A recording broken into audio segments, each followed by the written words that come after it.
Hello folks, this is Tom from anti-proton.com, and this is me testing a rain sample. Now, after I'm done showing you this, which I'll be pretty quick about, I'll show you my crappy detection I did a few days ago. So when I first got this, I said, oh my god, I've got this new detector. And I went outside and it was raining, so I took the detector and tested right then on the spot. And I was like so happy to test, with the new detector, that I did a crappy job and I scooped up dirty water and didn't do anything right. So I went back today because we've had non-stop rain, and it keeps happening at times like when I'm at work when I can't do it or something to that effect. But today it rained a little bit, just enough to test, and I'm still confused about something and I thought you might find it interesting. So let's start off with the detector. As you probably know, because I've gone on about it a couple times, this is a Ludlum Model 12, which is more or less designed for scintillation. It has a CZ137 check source built into it. Well, I got the check source, and I happen to have a check source sitting around handy. The calibration is, let's see, the 19th, so if it was the 20th, 30th, 11 days ago this was calibrated, so I'm going to go with it's probably in good order. This is a 1-inch sodium iodide thallium dope scintillation counter. Alright, this is a model 44-2 if you want to be specific about it. And let me put this here. I'm going to take a necklace case. Why? Because I found out while looking at the video camera it's hard to see the dial. Nothing in it.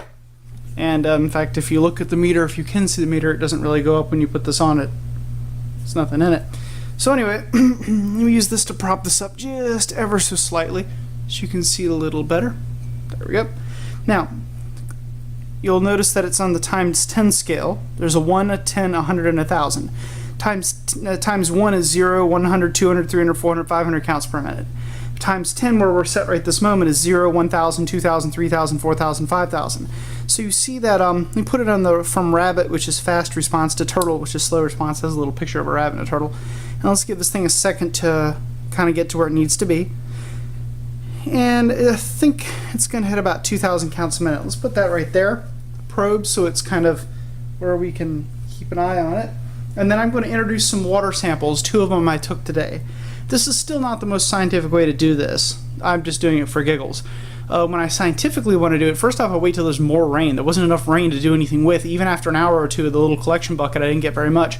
And I usually take a boron silicate, or borosil if you like, piece of glassware and use that to trap everything. But anyway, so you see we're at about 2,200 counts per minute. Let's turn on the sound. That's background. Now, let's introduce our samples. First off, clean caught water in a brand new plastic tub. You notice the little tiny flowers? I guess they blew into it, because this is completely clean caught, and there's a bug in it too. And I think the bug's still alive. Is that a mosquito? Damn it, it's a mosquito. Die, mosquito. I don't normally have to commit murder on small innocent bugs, but mosquitoes, they just have to die. Anyway, so let's put the water near it and see what we get. And in fact, before I do that, here, let's put a plastic bag over the detector just to make sure it's all nice and safe. Remember, sodium iodide crystals are hygroscopic. That means that they really like water, or rather, you really don't want them to be near water. So anyway, so 2,200 counts per minute looks like, plus or minus. Let's tilt this a little so the water's kind of draped up against it. Let me pause the video and grab a paper towel. Haha, my camera has a pause feature which I just used. Yay, I like my pause feature. Paper towel. We'll start with the usual. See, nothing in paper towel. Nothing in paper towel. Not that it really matters, because realistically speaking, you could always still fake a video. There's no way to prove it's not faked. Which what really boils down to is you have to ask yourself, how likely is what you're saying? How much does it conform to known science? Those sorts of things to determine likelihood. Alright, so here's the water. Let's just take our goofy paper towel and sop it up. The reason I'm going to do this is because my other sample's in a paper towel too, and it'll just be easier to expose the detector. Just a little easier. Okay, so here we go. If we do this, we're going to pull this off, shove the paper towel in here, and put it up against the detector. What do we get? still not doing the most scientific analysis ever. The detector doesn't move at all. Maybe a drop, it's hard to tell. Pull it away.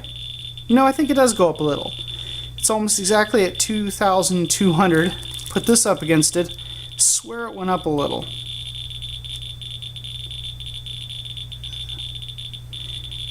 Maybe not. If it did go up, maybe it did go up a little bit, but I'm talking like only 100 counts per minute or so. Too small for me to really tell the difference. Okay, so we're going to just say that this isn't contaminated, most likely. Alright, I'm going to pull this out.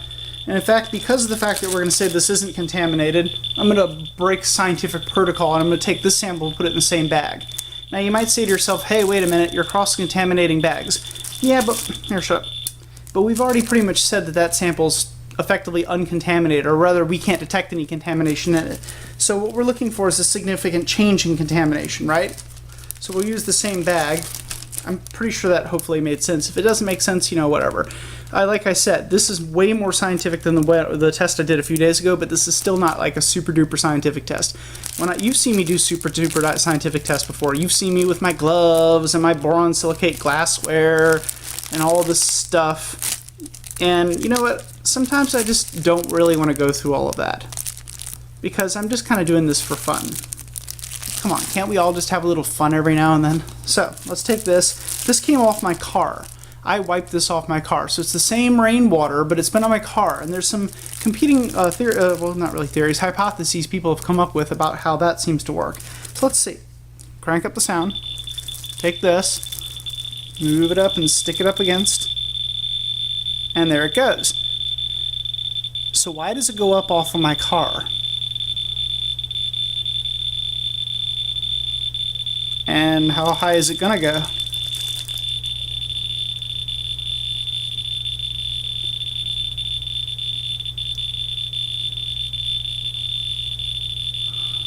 Any higher?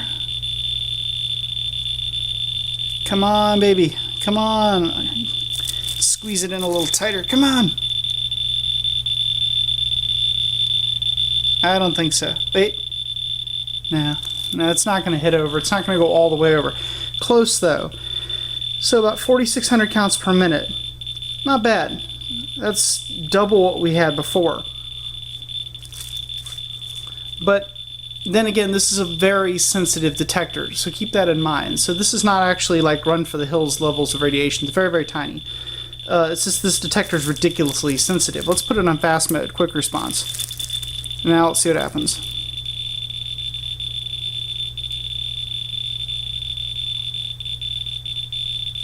Pull it away. Pull it closer. Closer. Closer. What the hell? It's all the way up there at 4,600 a minute ago. Okay, I guess I gotta squeeze it all the way. Well, anyway, this being the case, let's now test it and see what makes it tick.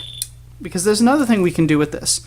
We can use the GS111A Gamma Spectacular here and actually find out what's in it.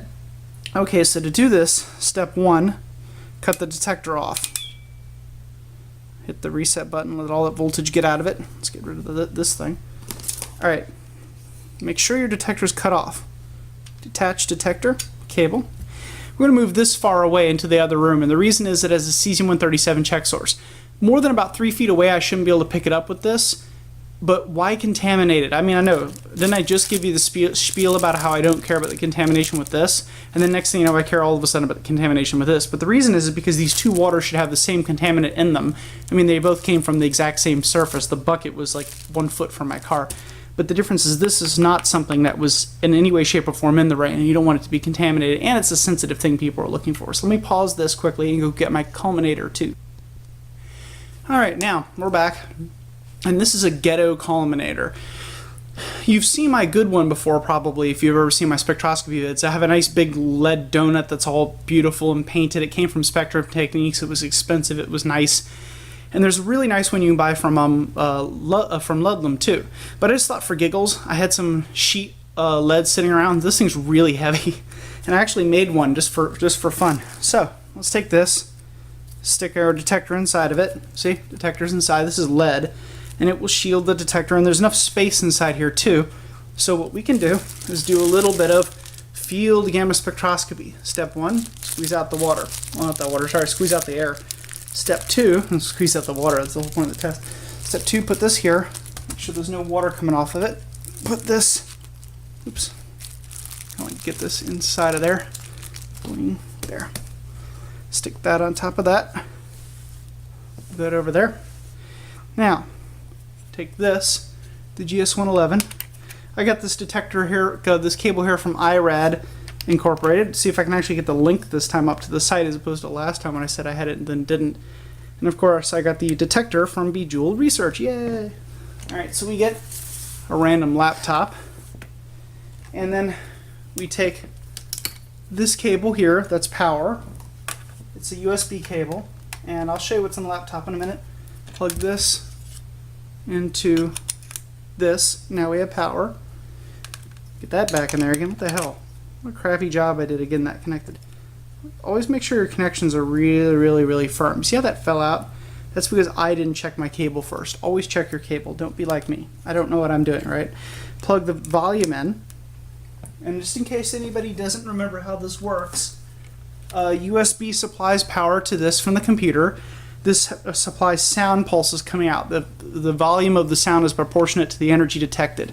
And you have to calibrate this. Now, we're going to put our thumb over this light's really bright, and set this to 700 volts positive, which is within the range of this unit. I'm going to turn this sideways so the blue light doesn't blind us. And now, let's look and see what's in the screen, and see what's inside of our sample. Okay, so here we are. By the way, I took the detector and I went back and got the Ludlum, and stuck the Ludlum on the ground and stuck the detector up against it so I could first calibrate it, because in the field you want to calibrate the unit, and I forgot to do that first off, and I figured I'd show you. And so we're going to run about 10,000 pulses right here against this thing, plus or minus, and let me show you where I went. I went to Action, and I went to Start Pulse Shape Acquisition, and I'm going to do Stop in a minute. And the point of this is to allow the Gamma Spectacular and the PRA software here, well, not really the Gamma Spectacular, but the PRA software to adjust itself for the actual peaks so it gets the form right. And then that we can also use the CC137 to make sure that we're fully calibrated so that we know what change in energy with respect to channel is. And let's see what's in the water. So this is probably enough pulses. Stop. And we'll click OK. Let's start a data acquisition now. Now we should see CC137 because, as I said, that's what we're using to do the analysis, and you can already see the shape of CC137 for me. And then what we're going to do in a second here is we're going to make sure that we're fully calibrated. So we're going to go to Settings, we're going to go to Data Acquisition and Analysis. I can already tell you that that's off. So get rid of the Use Energy Calibration, click Apply. And let's recalibrate this thing. Okay, now I've already put my mouse here and click the B button, then moved my mouse to here and click the E button, begin and end. So I already have ROIs set. They're just not calibrated right to the energy. So let's take care of doing that now. We're going to go to Settings, Energy Calibration. Move this down here. Get rid of this.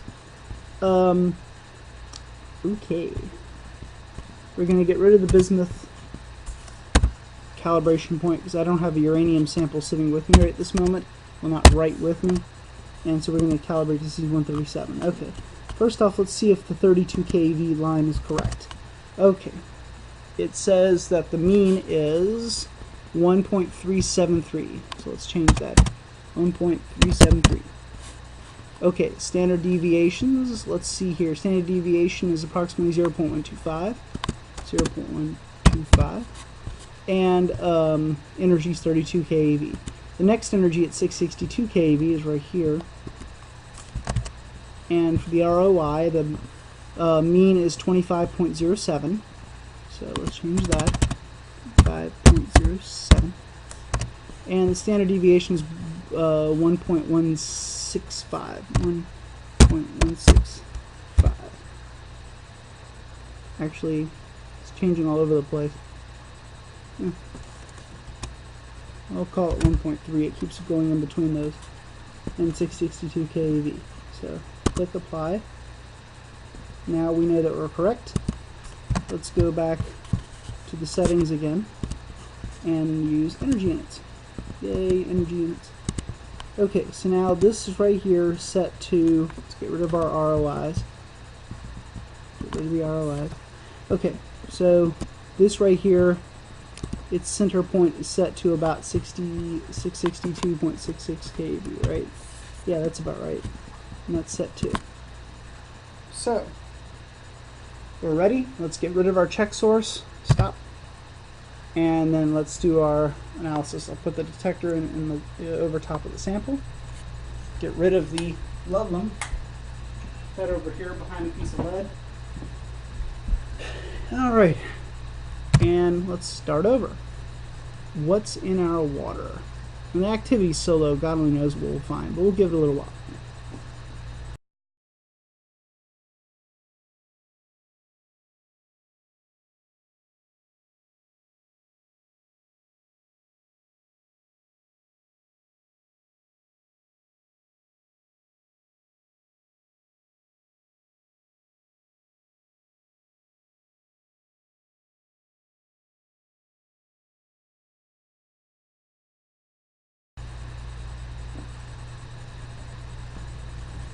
Alright, so we've given this a little bit of time to work, and I think, in fact, let's see how long we gave it.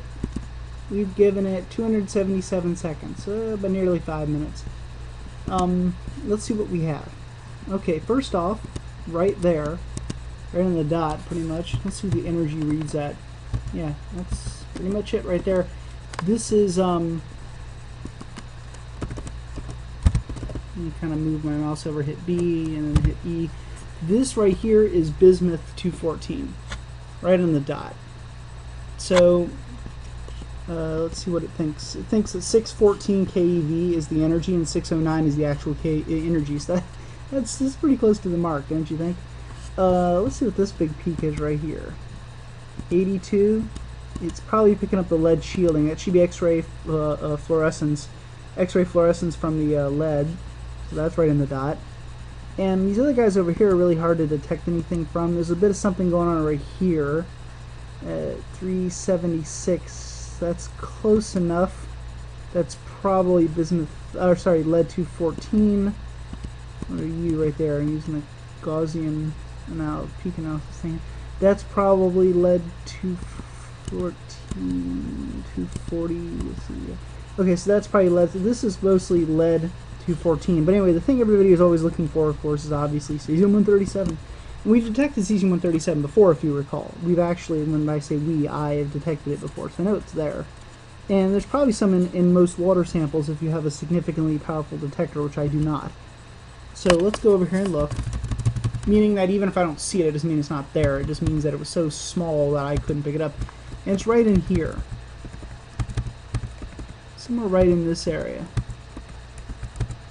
And there's not enough here to call anything.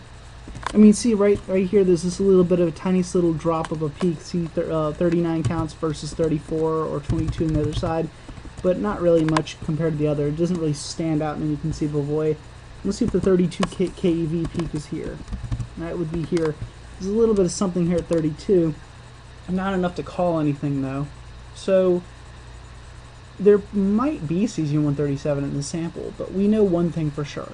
We know that it's so small that it does not stand out, and it certainly cannot be the primary reason for the radioactivity we detect. Even if it's there, even if it's absolutely proven there, it's obviously not the majority of what we're detecting. The majority of what we're detecting is right here, bismuth 214, and of course the lead 214s all the way down here. And they're putting off enough alpha and beta to cause. Look at this potent XRF right here. That's really, really, really, really good resolution on that XRF. Look at that. Oh my God. And a little something else over here. I wonder what that is. Right around 1,000 kV, something like that. Not sure. But here's some potassium. See the potassium, this little bit of a potassium peak right here. That's probably my own body. All right. So anyway, that's all we can glean off of, or glean off of that. All right. Well, let's take our detector and put it back. You see why we want to keep the cesium away from it while we're doing the test. And we'll cut the volume off. volume's cut off. Not volume, sorry, the power. Then we'll unplug the detector. Actually, let's unplug this. Unplug the volume of the sound. That time it was the volume. Unplug the detector. Stick the detector back on here. Make sure that's firmly in place. Turn on the detector.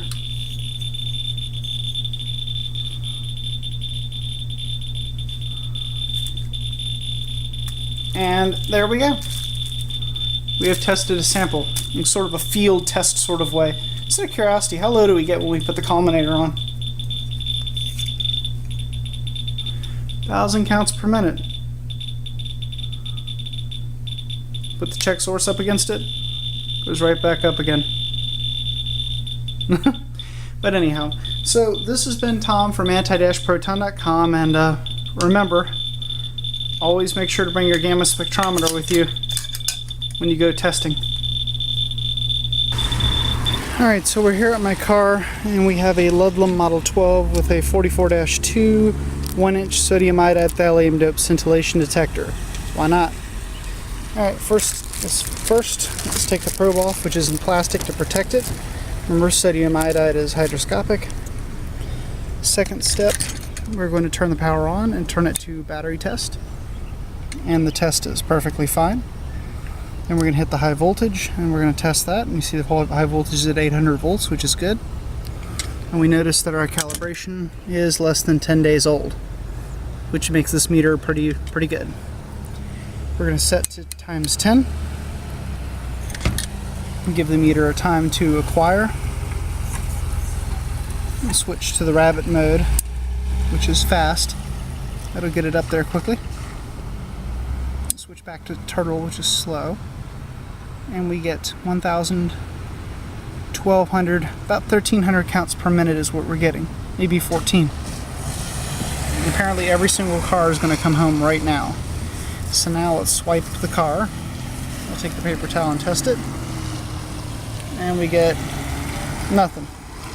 Still about 1,300 counts per minute. So, we go to the back of the car and wipe it down.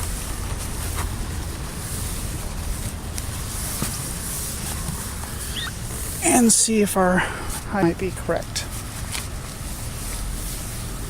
That perhaps the metal in the car is somehow a contributing factor. Now we have gunk. Alright, so now we're at 12, what is that? 1,000. So 12 to 1,400 counts per minute. We put the paper towels in front of the detector, and the detector goes up.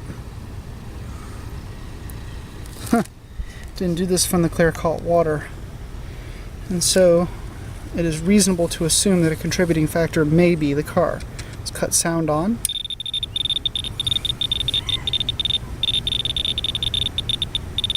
It's not even dropping down. Let's hit the reset button. That drops the meter back down. Hit fast, let it go back up again.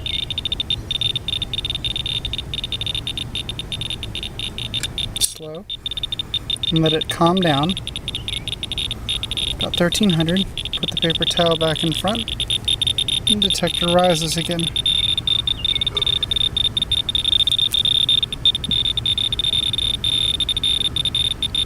It's not even all of the paper towel.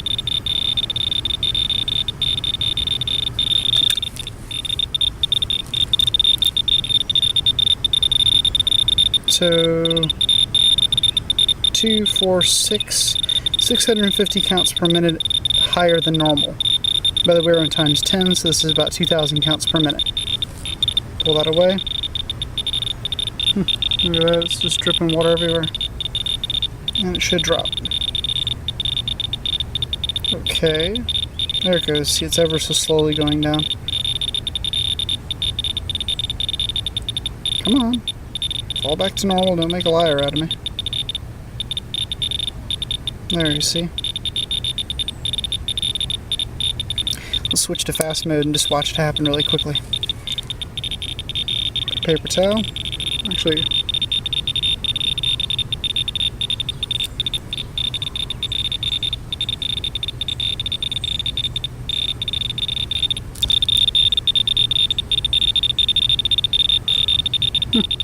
Interesting.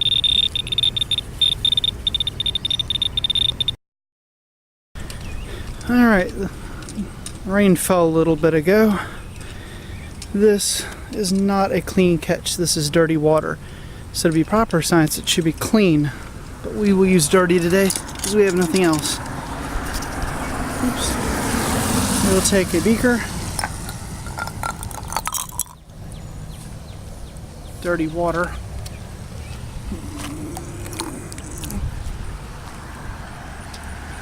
You get about 140 milliliters.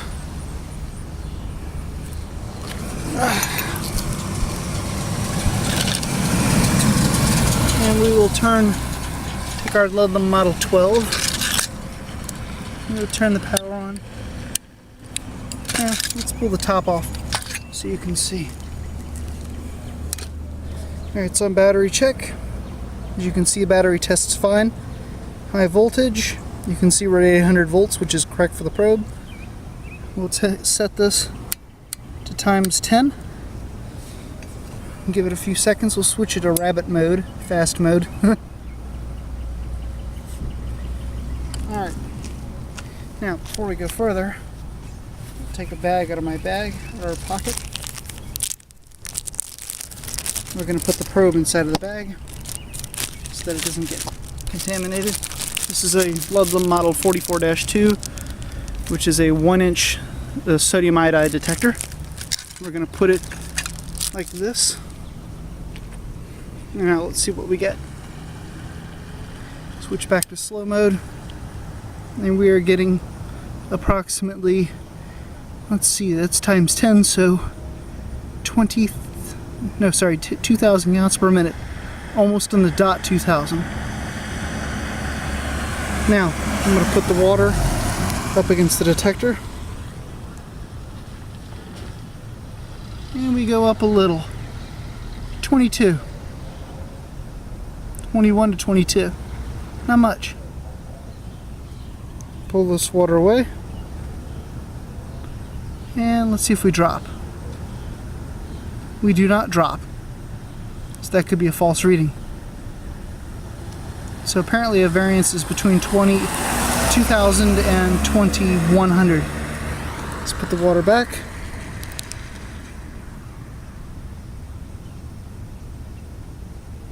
It does seem like it goes up, but not enough to call it anything. So let's try test number 2. Alright, so I have my Ludlum propped up on top of a sock, so don't hold it against me. See? Sock. And we see that we're getting about 2,000 counts per minute. And then here's the offending bag we got earlier.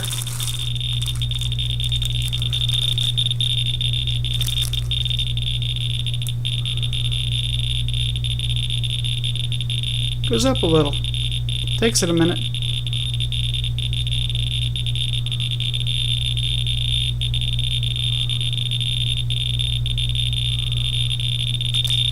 Let's flip to rabbit switch, so it's quicker.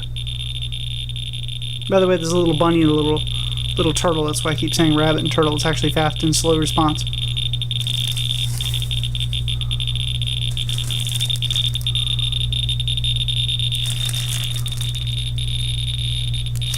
Oh wow, if I get it really close,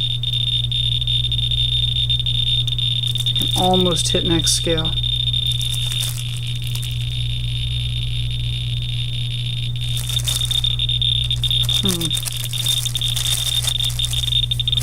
Let's see if I can ball it up.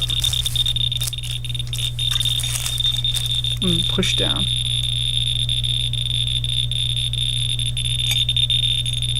Can't get over 4,000. If I move it away, it drops.